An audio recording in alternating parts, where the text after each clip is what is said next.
भाजपा के प्रदेश अध्यक्ष बाबूलाल मरांडी ने आज प्रदेश कार्यालय में एक बैठक की। बैठक के बाद उन्होंने एक प्रेस कॉन्फ्रेंस का आयोजन किया, जिसमें उन्होंने केंद्र सरकार की उपलब्धियों को गिनाया, साथ ही साथ राज्य सरकार की उपलब्धियों को गिनाने का काम किया।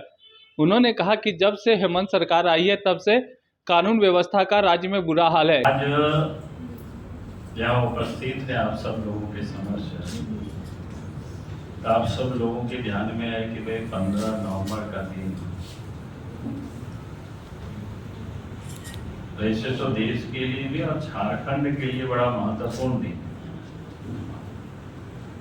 देश के लिए मैंने इसलिए कहा कि क्योंकि इस देश के एक बड़ी स्वतंत्रता सेनानी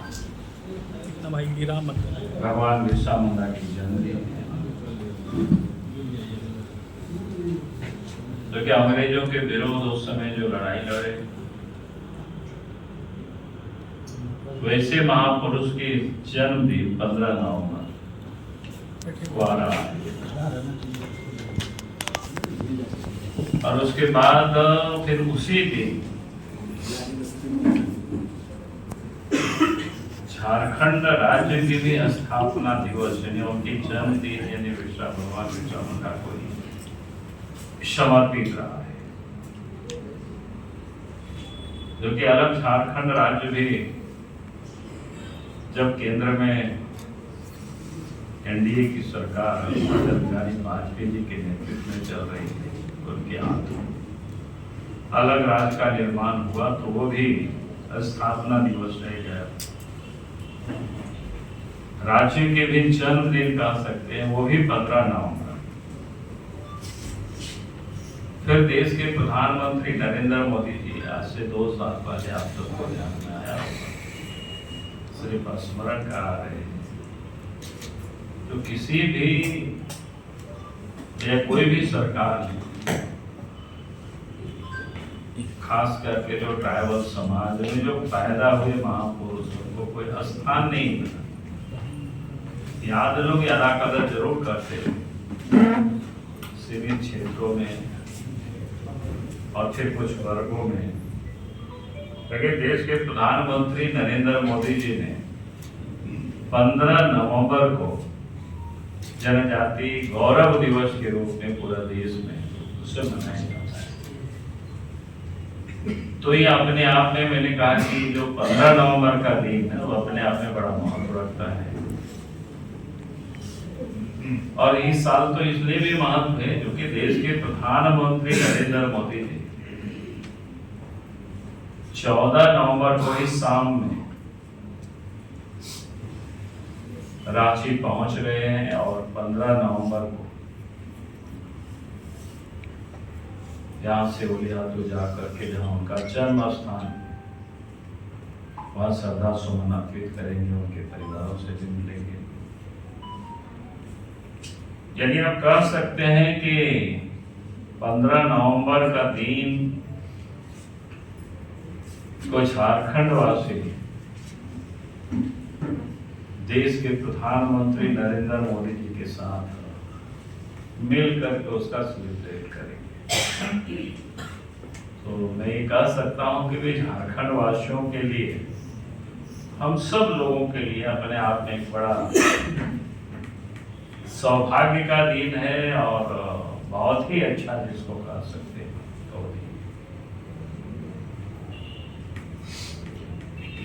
और तो इसके लिए मुझे लगा कि मैं आप सब लोगों से भी इस बात जरूर शेयर करूं। और आप झारखंड को बने हुए 23 साल अब पूरा 23 वर्षों की झारखंड यानी एक प्रकार से जो सफर है, और इसको कह सकते हैं कि झारखंड आप जवानी के तहरीज पर पहुंच चुका है। झारखंड बनने के बाद भारतीय जनता पार्टी के नेतृत्व में, पहले तो हमारे ही नेतृत्व में सरकार बनी थी, 28 महीनों तक हम इसके मुख्यमंत्री रहे। फिर अर्जुन मुंडा जी राज्य के मुख्यमंत्री बने। फिर 2014 से 19 तक आज जो उड़ीसा के गवर्नर बने श्री रघुवर दास जी राष्ट्रीय मुख्यमंत्री रहे। मैं ये कह सकता हूं कि ये जो तीन मुख्यमंत्री हम सब लोग रहे 15 नवंबर 2000 से लेकर के, तो इस राज्य में विकास की वैसे तो कई एक गाथा है, आप सब लोग उस पर रिसर्च करेंगे तो बहुत कुछ मिलेगा। मैं इसलिए कुछ चीजों के मैं पॉइंट आउट कर देना चाहूंगा कि 15 नवंबर 2000 के पहले की स्थिति अगर आप याद करें तो झारखंड में कानून व्यवस्था और उसमें भी खास करके माओवादिस्ट जो प्रॉब्लम था कि विरासत में मिली हुई थी प्रदेश में, ये काफी हालत खराब थी। जैसे सरहद में दुश्मनों से बचने के लिए सिपाही अपने बंकरों में छुप करके रहते थे, वैसे ही झारखंड के जंगलों में भी उग्रवादियों ने अपने ठिकाना बना रखे थे और कानून व्यवस्था राज्य में भी बिगड़े हुए था पूरी तरह से। लेकिन राज्य बनने के बाद मैं कह सकता हूं कि लगातार जब सरकार बनी और हम सब लोगों ने सरकार बनाई तो कानून के राज्य को हम लोगों ने स्थापित किया। जो किसान खेत खलिहानों को छोड़ करके शहर की ओर पलायन कर गए थे, खेतों को छोड़ दिया था माओवादिस्ट उग्रवादियों के कारण, फिर वो वापस आए और खेती बाड़ी करने लगे। तो मैं ये कह रहा था कि उस समय की हालत आप सब लोग अगर याद करेंगे तो आप आज की तारीख से अगर आप तुलना करेंगे तो भारतीय जनता पार्टी की, जिसे हमने कहा कि 3 मुख्यमंत्री थे और हम सब लोगों ने इस राज्य में पहला काम कानून व्यवस्था को ठीक रखा। लेकिन जैसे ही प्रदेश में हेमंत सोरेन के नेतृत्व में सरकार बनी तो अब कानून व्यवस्था इतनी खराब हुई, मैं वर्णन नहीं कर सकता।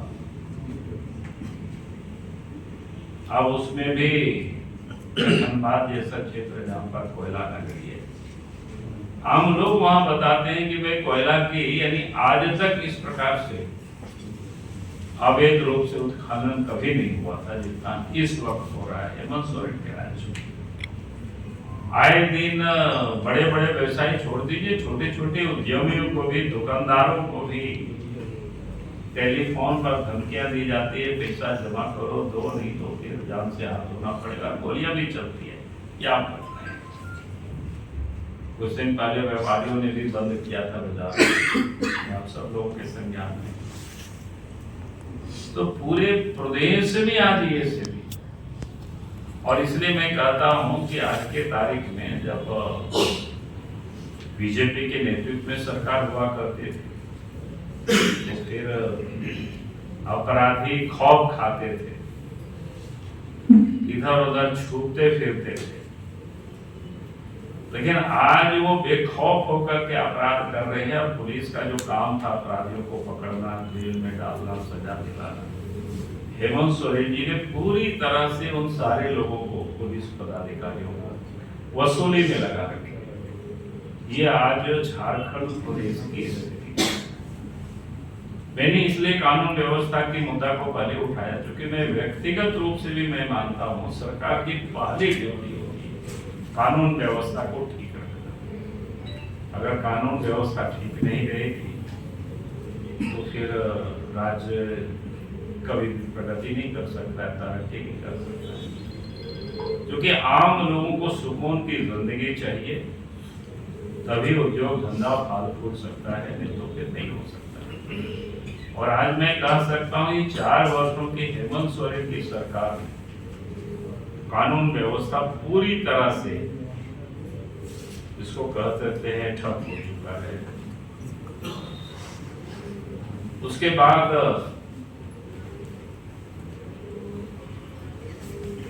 विकास का भी मामला है।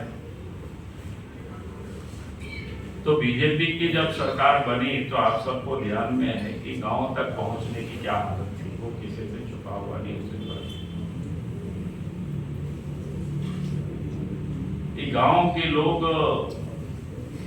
मुख्य सड़क तक पहुंचने में कठिनाई, यानी आवागमन की सुविधा नहीं। आज मैं कह सकता हूं बीजेपी की जब से केंद्र में भी सरकार बनी और प्रदेश में भी जब सरकार है तो आवागमन की सुविधा यानी सड़कों की सुविधा, सड़कों की इसको कह सकते हैं जान बिछाए गए। प्रधानमंत्री ग्राम सड़क, मुख्यमंत्री सेतु योजना, नदी नाला में पुल पुलिया बना, और देश के प्रधानमंत्री नरेंद्र मोदी जी जो बने तो एक बड़ा संकल्प लेकर पूरे देश और झारखंड में भी पीछे नहीं रहा,